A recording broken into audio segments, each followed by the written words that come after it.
मार्क्सवादी कम्युनिस्ट पक्ष ठाणे पालघर जिल्हा कमिटीच्या नेतृत्वाखाली जव्हार प्रांत कार्यालयावर मोर्चा आयोजित केलेला आहे। मोर्चामध्ये प्रमुख मागण्या आहेत की जानेवारी 19 आणि 20 हा चारोटीवरून पालघरपर्यंत निघालेला लाँग मार्च, त्याच्यामध्ये मुख्य विषय हे आम्ही महसूलचे घेतले होते। पालघरच्या जिल्हा कलेक्टर कार्यालयामध्ये कलेक्टर मॅडम आणि इतर सर्व अधिकारी तसेच आमच्या मार्क्सवादी कम्युनिस्ट पक्षाचे पदाधिकारी जवळजवळ मागण्यांवर 7 तास चर्चा झाली। त्या चर्चेमध्ये सर्व महसूलचे मुद्दे हे लिखित स्वरूपामध्ये दिले।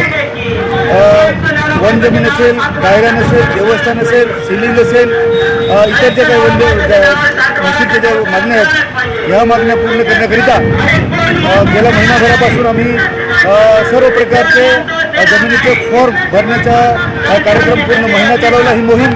आणि आता गेल्या 5 तारखेपासून हे प्रत्येक पालघर आणि ठाणे जिल्ह्यातील प्रत्येक प्रांत कार्यालयावर हे सर्व फॉर्म त्या ठिकाणी सबमिट करण्याकरिता हे मोर्चाच्या माध्यमातून आम्ही करत आहोत।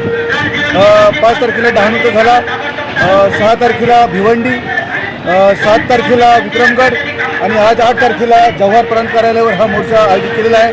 सर्व फॉर्म भरल्यानंतर खाली स्तरावर ग्रामस्तरावर जाऊन ज्या प्रकारची जमीन आहे आमच्या फॉर्मवर त्याची मोजणी करून ते क्षेत्र आमच्या सातबाऱ्यावर सगळी नोंद करावी अशा प्रकारच्या मागण्या घेऊन संपूर्ण जिल्ह्यामध्ये हे मोर्चे सुरू आहेत। त्या अनुषंगाने आज जव्हारच्या प्रांत कार्यालयावर हा मोर्चा आहे। माझ्या संगतीला जनवादी महिला संघटनेचे नेते कॉम्रेड लहानी गौडा आहेत, पक्षाचे जिल्हा सचिव कॉम्रेड किरण गायला आहेत, आमचे सर्व पदाधिकारी या ठिकाणी उपस्थित आहेत।